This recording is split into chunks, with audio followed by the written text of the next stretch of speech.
Elsbeth is all new CBS next Thursday at 10/9 Central. The Equalizer is all new, CBS Sunday and streaming on Paramount Plus.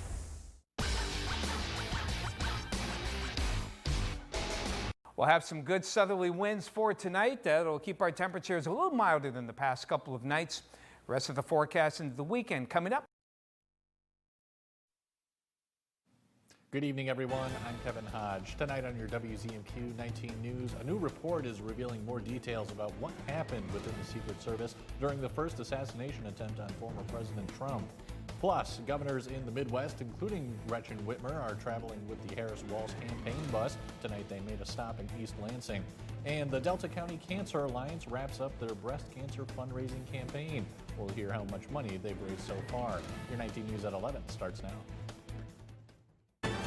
Live from the UP, this is WZMQ 19 News at 11.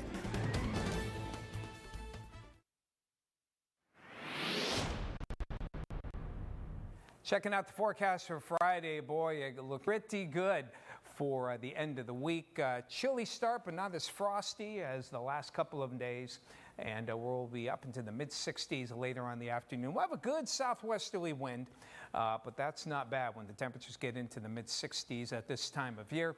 And nice weather all the way around. Lots of sunshine, hardly any clouds around. Temperatures might even hit 70 for some of you. More coming up later in the show. Kevin? Tom, thanks very much. There's a call for a major shakeup at the Secret Service. Today, an independent panel outlined top-to-bottom failures that allowed a gunman to open fire on former President Trump in July, killing a spectator and injuring 10 others. Nicole Skanga tells us what's in the report. A blistering 52-page report. The most detailed accounting of the worst presidential breach in 4 decades. Who's got eyes on him? A new timeline reveals local officers radioed to alert that Thomas Crooks was armed and laying down 30 seconds before shots rang out. Dude, that's what I was calling out, bro. On top of the roof. We on the same frequency? But that message never made it to the Secret Service. The bipartisan panel of former Homeland Security officials said the agency has become bureaucratic, complacent, and static, warning that without reform, it believes another Butler can and will happen. That's damning. A.T. Smith served as deputy director of the Secret Service. There were significant failures here at Butler. And I do think that as they drill down on this, there probably should be discipline. Is time running out to take swift, immediate action? I think so. It may have already been lost to some degree. It's been so long. Now, sweeping recommendations that the next presidential administration appoint a new leadership team from outside the U.S. Secret Service, plus restructure the agency to refocus on its protective mission, downgrading its long-standing Office of Investigations that probes counterfeiting and cybercrimes. Should the Secret Service be a single mission agency? That is not what the Secret Service was founded upon. It is not something that agents can do for an entire career. In a workforce memo obtained by CBS News, Acting Director Ron Rowe cited reservations about reorganizing the Secret Service's investigative mission, but said he's already convened teams to dive into today's findings. He also expressed deep concerns about the report's unintended consequences on agency morale. The Democratic governors of Midwest swing states are on a blue wall bus tour. The bus is stopping around Wisconsin, Michigan, and Pennsylvania to campaign for the Harris-Walz ticket. Our Michigan Capitol correspondent Sophia Murphy has more from the group stop in East Lansing tonight, hoping to help their states go blue in this election. Governor Gretchen Whitmer, Wisconsin Governor Tony Evers, and Pennsylvania Governor Josh Shapiro are traveling around the Midwest, talking with people across their states about voting blue up and down the ballot this election. We now have a responsibility not just to elect Kamala Harris and Tim Walz, but a responsibility to do this hard work to leave this place better for those who come after us. Polls have consistently predicted a close election nationwide, and Pennsylvania and Michigan are anticipated to play a critical role for both presidential candidates. The way we vote is going to determine everyone's fate, not just in Michigan, not just in this country, but around the world, because American leadership matters. With just weeks to go, many state officials have taken to campaigning on behalf of Trump and Harris to secure more votes in key states. Michigan and Pennsylvania hold a large portion of electoral votes and are expected to be extremely close when it comes to the presidential portion of the ballot, meaning that the outcome of the election could depend on both swing states. It's going to be who wins these 3 states. I'm really glad that the other states are doing well. We have to get this done. The 3 were also joined by Michigan Supreme Court candidates and the governors of Maryland and Massachusetts, all focused on emphasizing the importance of using your voice this election and making sure those around you are too. We got a lot more work to do, and that work is happening right here in Michigan, in Pennsylvania, and in Wisconsin. In East Lansing, Sophia Murphy, WZMQ 19 News.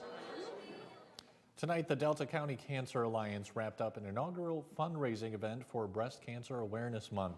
Pink Fest took place the first 3 Thursdays of October at Delta County bars. Patrons played games, enjoyed pink beverages, entered raffles, and learned about resources available through the Cancer Alliance. The final event was hosted by Cheniere's Reef, and a full house came out to support the cause. We thought it was a great idea. With cancer on the rise, everybody knows somebody that has it in our families nowadays. I think it's a wonderful event, and we need to find a cure. Attendees also voted in the Bras for a Cause decorating contest. Local businesses like the East Ludington Gallery put feathers, rhinestones, and anything else they could think of on their bra to win the pay-to-vote competition. We have a couple of artists at East Ludington Gallery who have dealt with breast cancer, whether it was themselves or a family member. We wanted to honor them. And to contribute to the Cancer Alliance, that was the main reason, to support people who need help fighting cancer. Not including the funds raised tonight, Pink Fest brought in $5,000 to help people in Delta County facing a cancer diagnosis. A breakthrough in developing vaccines quickly and whether sitting or standing is healthier. WZMQ's Sarah Blakely has some of the day's top health stories. Which is healthier, standing or sitting? A new study suggests there are pros and cons to both. The University of Sydney found standing instead of sitting does not improve cardiovascular health and could actually increase circulatory issues, but they also found sitting for long periods isn't healthy either. Overall, getting physical activity is the key. Women are more likely than men to die due to complications after a heart surgery. A study by the University of Michigan found while the rate of complications following an operation are the same among men and women, women were about 2% more likely to die from those complications. The authors say signs of heart attack and stroke are missed more often in women. And a team in Japan says they found a way to make mRNA vaccines faster. mRNA vaccines were critical during the COVID pandemic, but since they are partly synthesized using enzymes, making them can be a slow process. Now researchers say they can fully chemically synthesize mRNA, skipping the enzyme process. The hope is that the findings could help in developing a vaccine quickly during the next global pandemic. Those are some of the day's top health stories. Sarah Blakely, WZMQ 19 News. It's film festival time at Marquette's Lower Harbor Park as it becomes the cinematic centerpiece for documentary films and the talented filmmakers that produce them. Our John Truitt attended the free preview tonight. The Fresh Coast Film Festival is all about documentaries, celebrating the outdoor lifestyle and the personality of the Great Lakes region. Co-founder Bugsy Saylor says if the outdoors is your thing, they have a film for you. Adventure, conservation, and anything from beekeeping to birding to the Great Lakes surfing. Like if you can do it outside, there's a film about it at Fresh Coast. In its 8th year, Fresh Coast is always evolving, with this year being the biggest festival so far. Having some live music down here, bringing filmmaker panels back for this year. So really trying to flush out everything we can do with 85 films over the course of a weekend. New York filmmaker Stephen Michael Simon couldn't attend last year, but this year... But I was so excited to be able to put in a new film and hopefully get in and be able to come here. And so I'm here, it's gorgeous out, and yeah, I'm excited to be here. His film is about a woman living off the grid. No water, Wi-Fi, electricity, nothing. Just young woman living alone out there. So it's a character piece on her. There are 85 films in 8 different venues with filmmakers from around the country, some novices, some seasoned pros. But all films are curated to capture the spirit of our region. We like to break our own rules, so we'll throw in some art films here and there, but really we are telling the story of the Great Lakes region and what we like to call the resilient spirit of the Great Lakes. In Marquette, John Truitt, WZMQ 19 News. The festival box office is located in the Marquette Commons and is open from 10 a.m. to 7 p.m. through Sunday. Tom DeVecchio has your first warning weather forecast when we return. Plus, there's a new push to require helmets for motorcycle riders and how food is being used to unlock long-forgotten memories. That's coming up after the break. John's Auto has been voted the #1 dealer to buy premium vehicle for longer than I've been alive. If you're looking for a vehicle, or if you're looking for someone to help with your current car, or if you need to get yours looking like new again, come see us at John's Auto Sales and Service, Marquette. Do you wonder if playing the same Michigan lottery numbers over and over again improves your odds to win? That's actually a myth. You see, every set of numbers always has the same chance of winning, because every drawing is random. Previous results have no effect on future drawings. So know the facts. If it stops being a game, call the helpline or visit our website. Knowing your limits is always the best bet. You already know Jen Hill voted with Democrats 99% of the time. But did you know Hill was the deciding vote to raid the teachers' pension fund? Worse, Hill voted to cut school safety and mental health funding 92%. Lansing liberal Jen Hill, putting politics over Peninsula. The better choice? Carl Bonak. Carl Bonak has a plan to fight inflation, reduce our cost of living, and keep our schools safe and fully funded. Carl Bonak, putting Peninsula over politics. Enjoy spectacular savings all month long at Richardson Jewelers, downtown Marquette. Come to the store to get your spooky scratch-off tickets with instant savings between 20 to 40% off. Every case and shelf is full for my trip to the largest jewelry show in the world. October is the perfect month to say boo to your boo with the gift of gold and diamonds with spectacular savings exclusively at Richardson Jewelers, downtown Marquette. Richardson Jewelers. Is your parents' car sounding funny? Do you hear any clunks, rattles, squeaks, or leaks? Tell them to call John's Auto Service Department for fast, friendly, and affordable service. Come see us at John's Auto Sales and Service, Marquette. Now, WZMQ TV 19 First Warning Weather with meteorologist Tom DeVecchio. Nice looking weather in our headlines here over the next several days. In the grand scheme of things, keeping it dry tonight, beautiful day tomorrow. The weekend overall looking good, particularly on Sunday. We can't rule out maybe a few showers on Saturday, but overall things are looking in pretty good shape. For the kids, good breeze in the morning, so even though temperatures will be milder than in the past, still want to have a nice warm jacket on them as they head on towards school. Going home in the afternoon, sunshine milder, still a good breeze as you saw, but we're expecting good weather, no raincoat needed for the kids as they head on to school for tomorrow. In the meantime, you can see things looking good here in Marquette. Lots of sunshine here. Good southerly wind, though, and that's why we'll have some good milder temperatures, at least on by October standards. Watching a couple of showers here off toward the west for late in the day on Friday. They slide into the western fringes from Ironwood toward Eagle Harbor. But if you noticed, the movement toward the east was quite slow. In fact, I think this will probably be the farthest east that we would see the rainfall. Now, the clouds will probably overspread the region a little bit more, and will call for more cloudiness on Saturday. But most areas basically east of Marquette, east of Iron River, over into Sault Ste. Marie, looking pretty good during the day on Saturday. How are things looking temperature-wise over the next 6 to 10 days? The mild weather will continue. We'll have some cool hits, as you'll see in the 7-day, but overall, the temperatures are expected to be above normal. Not too bad. Unfortunately, it does look like it'll be a little bit wetter too, as more waves kind of skirt the region here. So we're going to keep the threat of some more weather than normal and more rainfall in the grand scheme of things. But we'll have some good days as well, again, particularly this weekend and into early next week. So for tonight, we'll keep it nice and clear for the balance of tonight.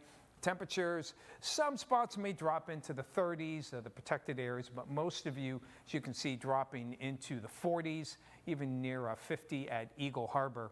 Into tomorrow, good looking day, lots of sunshine. Let's keep it going here. A lot of mid to upper 60s. Some of you may even be able to break that 70-degree mark. And the rest of the 7-day, nice weather for Friday, as you saw. Saturday, as you also saw, a few showers around. Most of you will be mostly cloudy, but not too bad, really. Will still be pretty mild there. Sunday and Monday looking nice. Temperatures getting close to even breaking 70 degrees.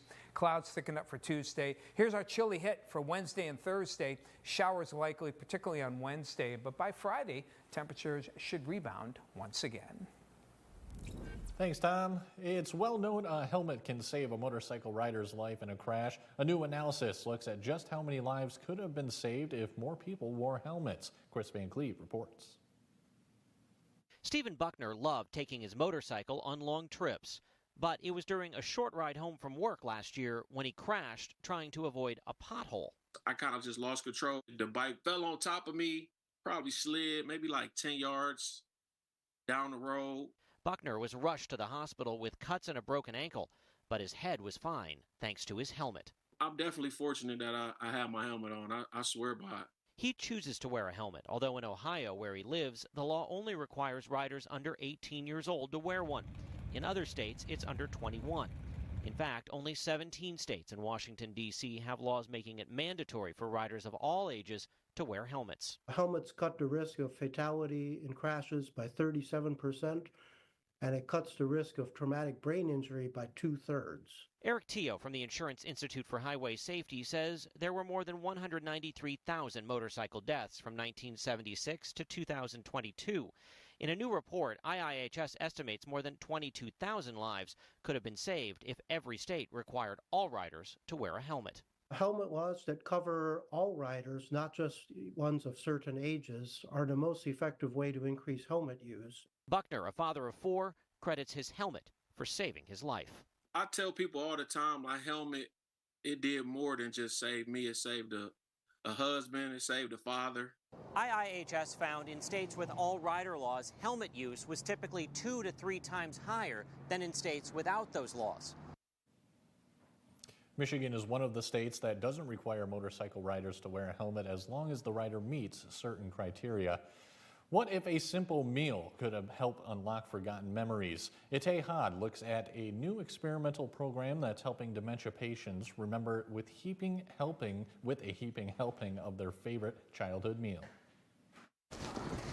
Most dinner parties are about creating fun memories. You always like to wear your scarf? Yes. But for 87-year-old Arthur Shostak, tonight is about retrieving them. Okay.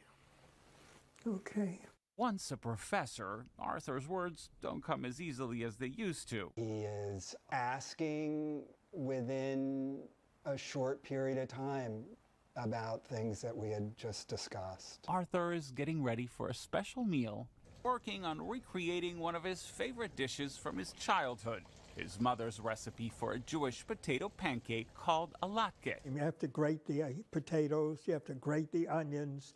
It's those kinds of memories that Jake Broder, a fellow at UCSF's Global Brain Health Institute, is trying to unlock. We work with people every day until they go, there's a moment of just, this is what it tasted like, and the stories flow. Studies have already shown that music can unlock memories from the past. Dr. Adrian Green, the CEO of the San Francisco campus for Jewish Living, is betting the same can happen with food. They're just coming to life in ways that we don't see every day. During a dinner party, residents share their dishes with a group and read a story they wrote with the help from specialists. I would sit across the table from her and ask her a very important question.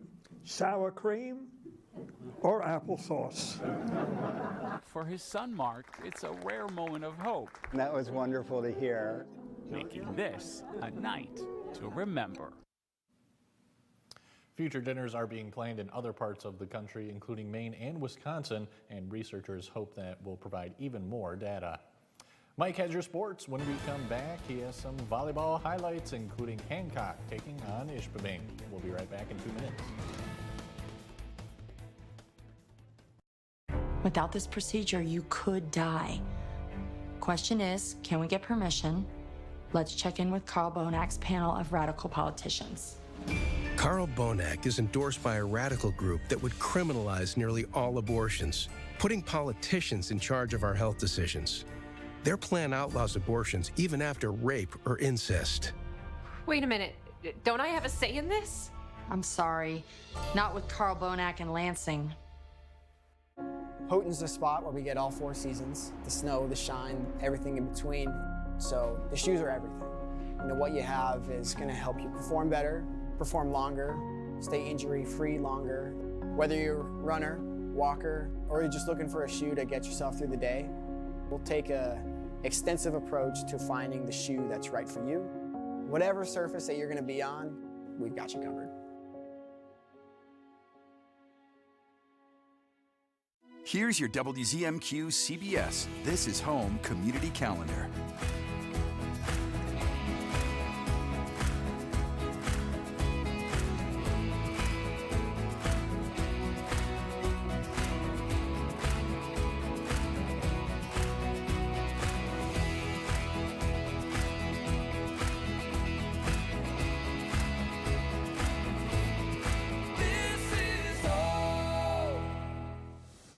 Tonight. But enough about me. Let's talk about you. What do you think about me? Colbert's got a new Late Show with Bob Woodward tonight on CBS. Shop our huge selection of Amish-crafted dining room sets at Kirkish Furniture in Houghton. Browse our large in-stock collection and customize with a special order with 1-year no-interest financing available, plus free delivery. Shop Kirkish Furniture today. I'm Rachel Knapp. Watch my reports live from Washington, only on 19 News. Good evening, everyone. The second-ranked Hancock volleyball team in the Upper Peninsula Division IV poll made its second appearance at Marquette County this week. Brian Lempa's squad visited Ishpeming, and we will pick up the action in the first set. Ishpeming started quite well. Hancock's Veda Brooks kill attempt will be dug very nicely right here by Ava Jo Harris. Then Marie Salisbury sets up Nora Jo Anderson for the kill. And it's a 5-0 lead for the Hematites. Next point for Hancock, Sophie Freeman, Emily Lesperance to Brooke Koskela, and that one gets tied up between a couple Hematites. Bulldogs on the board trailing 5-1. Next point, Salisbury with the pass to libero Sonia Kivanimi over to Janessa Eagle, and that's good for an Ishpeming point. It's 7-1, blue and white, if they weren't wearing their breast cancer awareness shirts. Again, next point, got a good string early in this one. It'll be Lesperance to Koskela. That one's coming down too. Hancock starting to play better, down 7-2. In fact, now Hancock leads 8-7 when Harris to Salisbury. Brittany Pietrowski with a solid kill right there. That evens the score at 8.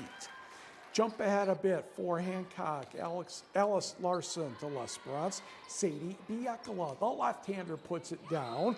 And 20-16 Bulldogs. They won the first set 25-18, and they went on to win the match 3-0, at least as far as I know. Let's go to the Southern UP. Norway playing North Central. And I have to get this right in my head. Norway is on the right, North Central is on the left. And that is going to be a point right there for Norway. Anna D. Bedard. And that gave it a 23-17 lead. We're in the third set. Again for the Knights, it will be Alexis Downs to Tessa Castelas, and the Jets lead is reduced to 23-19. Then a service ace by DeBidert made it 23-21. Jets starting to lose some of their lead, but NCA kept plugging away. We move ahead a few points. Haley Guyton will get that kill for Morgan Fazer to tie the score at 29. Yes, we're in major bonus volleyball at this point. Gayton gets the service winner, It was 31-29 Jets in the third set. North Central took the fourth and won the match 3-1. To the scoreboard, Calumet zipped by Westwood 3-0. Dollar Bay did the same to Lance. Ireland McGeeshik had 21 kills for Ewan Trail Creek and a 3-0 victory over Watersmeet. Jeffers blanks Bessemer 3-0. Menominee bounces back after losing the first set to defeat Bark River Harris 3-1. Kingsford drops Gladstone 3-0. Marquette over Manistee 3-1. Kearney NATO takes on Goodman Pembine and the Wolves win 3-0. Same for Stevenson over Mid-Peninsula. Did not hear from the Battle of Alger County between Munising and Superior Central. Maybe the Mustangs won that one? Maybe. Pickford over Engadine 3-1. Same for Escanaba defeating Sault Ste. Marie. Now in high school boys soccer, a couple of matches coming up Saturday for district finals. In Division 2, it will be Marquette against Petoskey. Marquette beat Gaylord yesterday 5-0. In Division 3, Grayling will travel to Kingsford. How about some 8-player football senior night at Rapid River High School, where the Rockets were taking on Stevenson, and Nolan Rulo will get the snap. They'll say, Sam Spotty, wide receiver scream. Sam says, okay, gets delayed there a little bit and goes into the end zone. A 6-0 lead. The 2-point conversion failed. Next, Sam Spotty at it again, this time getting the handoff and a little weave here and a little weave there. And the next thing you know, that's about 30 yards for a score, 14-0 Eagles. We go to the second quarter simply because they're running in the other direction. Joey Truitt had a big night for Stevenson. He had about 276 yards and 5 touchdowns. That would be about 54 yards there to make it 20-0. Now Rapid River will get on the board. Lane Olson will find Ethan Harrison with a nice touchdown pass. But it would be too much for Stevenson tonight, and the Eagles go on to get this victory, their third of the year, by the count of 52-12. The NMU men's soccer team concludes the home portion of its schedule this weekend. The Wildcats entertain Saginaw Valley State tomorrow and Davenport Sunday. The Green and Gold dropped contests to both of those teams last weekend on the road, so revenge might be on the mind, especially against Saginaw Valley. Staff to the players, they're just a really good program, and that's who we aspire to be, and you got to sort of beat the best to be the best, and having a close, tough loss like that, I think just gives that extra motivation. It's a big weekend for us. It's our last home weekend. Friday's International Student Day, so we'll have sort of an extra crowd there. Sunday's our senior day for our guys at Davenport, so it really doesn't get much bigger in the sense of men's soccer. There's a lot going on for NMU athletics this week. Both matches begin at 2 o'clock at the soccer field northwest of the Superior Dome. Red Wings hockey hosting the New York Rangers. We are in the first period. The Rangers are on a power play, and Artemi Panarin will get the goal. And he ended up with a hat trick in this one. You get the replay as well. Off the crossbar and just barely good. And the Rangers had a 2-0 lead for Detroit. They keep the puck in the zone, and JT Compher and Lucas Rain will get assists on Morris, or just Mo Sider, with that goal. And the Red Wings are on the board, but it was a rough night for the Red Wings. Victor Mancini, the son of former Michigan Tech hockey coach Bob Mancini, is going to score right about here. If it would show up long enough, no, my luck's not that good tonight. But the Rangers went on to win by the score of 5-2, and we will be right back. A flood of illegals, skyrocketing prices, global chaos, and Kamala wouldn't change a thing. Would you have done something differently than President Biden during the past 4 years? There is not a thing that comes to mind. Nothing will change with Kamala. More weakness, more war, more welfare for illegals, and even more taxes. Only President Trump cut middle-class taxes, and only President Trump will do it again. I'm Donald J. Trump, and I approve this message. 25 years of fun, and you're invited. It's the silver anniversary of the Downtown Marquette Farmers Market. Come celebrate with us every Saturday morning at the Marquette Commons. From 9 to 1, you'll find a wide variety of local foods, produce, art, and so much more. Plus, the Wednesday night farmers market on the 100 block of West Washington Street is back from 5 to 8. For more information, visit mqtfarmersmarket.com. The Farmers Market is presented by the Marquette TDA and sponsored by Flagstar Bank and WZMQ 19. Tonight, But enough about me. Let's talk about you. What do you think about me? Colbert's got a new Late Show with Bob Woodward. Tonight on CBS. An official message from Medicare. I usually love plot twists, but this year I'm comparing my options during Medicare open enrollment. You don't want any surprises. You can't assume your current health or drug plan is the best one for you. And make sure your prescriptions are covered. That's important. And save some money. Paperbacks and saving bucks? I like that. Review your coverage and compare your health options at Medicare.gov. Open enrollment ends December 7th. Paid for by the U.S. Department of Health and Human Services. Direct. Don't you ever look up at the sky and roll your eyes. You hear me? Yes. Realistic. I will maybe have a tendency to spend too much and won't be able to pay your rent.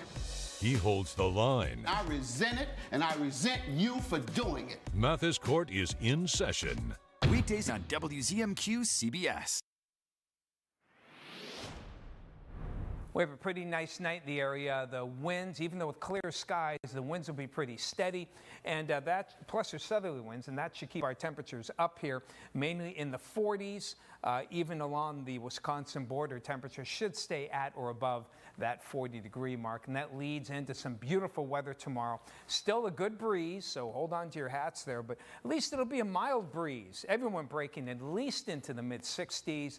In fact, some of you may get close to that 70-degree mark. So that leads us to decent weather on that 7-day. Good weather again for tomorrow. Saturday, a little question, maybe a few showers might sneak into the area, particularly on the western fringes of the Upper Peninsula. We'll keep Marquette dry for now. Temperatures in the mid-60s. Back to nice weather. Sunday and Monday, we break 70 degrees. Beautiful weather for October. After clouds on Tuesday, cold hit for Wednesday and Thursday, but temperatures could rebound again by the end of next week. Kevin, back to you. Thanks, Tom. And we'll end with this tonight. A monkey with a magnificent head of hair munches on a pumpkin, a seasonally appropriate pumpkin treat at California's Oakland Zoo. And if we can pull up the video, please. There it is. Thank goodness. Video filmed by a zookeeper and released yesterday shows Alberto, a resident cotton-top tamarin, enjoying the innards. Alberto arrived at the Oakland Zoo in 2019 from a zoo in Texas. He was relocated to provide companionship with the zoo's other monkey, a female, to help keep her company. And Mike, I tell you what, I think my hair looked like that just a couple weeks ago. What do you think? You might be right. All right, that's all we have, folks. We'll see you tomorrow.